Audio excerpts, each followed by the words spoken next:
Hi you guys, and welcome back to Mindfulness Monday. So I just returned from a fabulous vacation to the Oregon coast. Enjoyed a week in a beautiful quarantine beach house, got away, had a vacation, a deep, beautiful reset. Got to take my Charlie dog to the ocean for the first time and watch him frolic and play and enjoy. And it was amazing and a beautiful, mindful vacation and getaway. It's the middle of coronavirus 2020, crazy time. We really do need to honor and keep these deep reset opportunities in our life, like vacations, and use them to reset our immune system, to reset our central nervous system, to reboot, and just get out of the thick of things, out of the fog of all of the negativity and the craziness that's ensuing right now. So these are my top 3 tips for traveling mindfully in the middle of crazy town corona. 1, have a plan, have a mindfulness plan and stick to it. 2, get off the beaten path, get off the bell curve. And 3, ask around, get some great recommendations. Okay, so let's start with 1, have a plan, a conscientious travel plan, mindfulness plan. So I went to the coast. It was about 2 states away. I live in Utah. I drove up through Idaho and then into Washington a little bit and into Oregon. I knew ahead of time that I did not want to stop at a bunch of gas stations and use their bathrooms, so I packed some toilet paper in the car and I came prepared with some picnics. Amazing, delicious food. In fact, I packed enough food, amazing, healthy, delicious, local farmers market goodies and treats and food for the whole week in case I didn't find any places I felt comfortable eating out at. So I had prepared along the way for that, and it worked out in spades for me. And along the way, I knew I was going to run into some states where people were less conscientious. Utah, my home state, is one of them. Idaho is another one. I literally had people walking towards me, scoffing at me wearing a mask, and like literally walking into my space that I had to maneuver around. And I was mindful about it because I knew I had a plan. I brought disposable masks for those types of places. I didn't use the bathrooms in those states if I could help it. And when we pumped our gas, we used gloves, and we just were prepared to not drop 1 penny in those states if we could, because if that's your behavior, you're not getting any of my income from travel. So, there you go. That's the economy working at its finest. If you're going to be a dick and you're not going to follow common decency and protocol, your state and your economy is going to miss out on that travel income that you would have brought in. So be prepared. We had also cloth masks. We were able to wash them at our destination, at our beach house destination. And I know this sounds like a lot of money on this beach house, but quite frankly, we planned this trip in February. I booked it through VRBO. It was twice the money through VRBO. And that fell through because we were going to go in May, and we didn't know if we could travel from our state of Utah to Oregon because, quite frankly, Oregon didn't want a lot of Utahns who weren't wearing masks and listening to things crossing their borders, and we didn't know if there was going to be an issue with that. And so we ended up canceling our trip. But I did number 3, my 3rd tip for you. I know I'm taking these a little out of order. I put the feelers out on my Facebook page and said, I'm really bummed I had to cancel this trip to Oregon, and randomly people want to help you. There was a whole fucking TED Talk on this, you guys.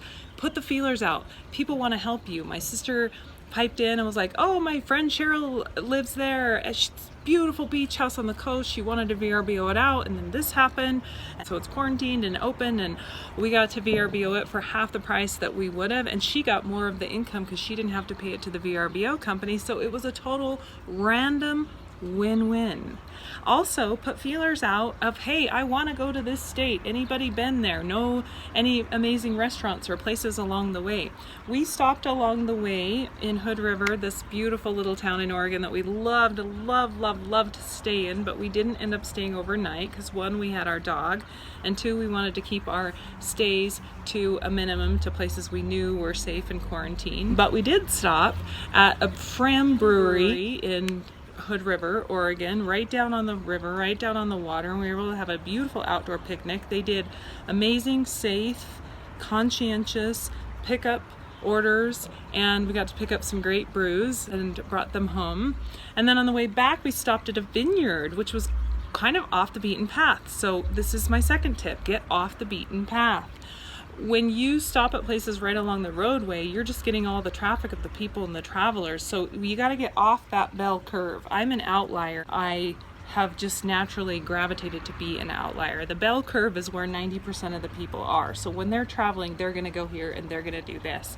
And the more odds of somebody hitting that place who is infected or doesn't know they're infected, that is carrying the virus, goes through there, and then you go through there, and it's like a, hamster meal. Be an outlier. On the way back, we looked up a random vineyard and I called them. They took reservations. They had outdoor beautiful garden area right overlooking the vineyards, and their tables were about 15 feet apart. They were super safe, and it was so nice to have that little bit of normalcy of like eating out and getting catered to on your vacation, because we had made a lot of meals, scrumptious, luscious meals along the way, but it was nice also to get catered to on your vacation, which is one of the things we love. And I found that if you're conscientious, if you put in Yelp farm to table recommendations, you're probably going to find more conscientious people that are taking more precautions and that are taking more care, and also you're going to get better quality food, and also you're not stopping for crappy fast food along the way that's hard on your gut and that is toxic and filled with chemicals too. So win-win there. And then in terms of getting off the bell curve, off the beaten path, be an outlier when you travel. We went to the Oregon coast because it was nice and cool, and we just got a heat wave through our state in Utah in July. I just came back to that, like 100 degrees, so it was so nice to be in the cool ocean air, fresh, delicious pine smelling air.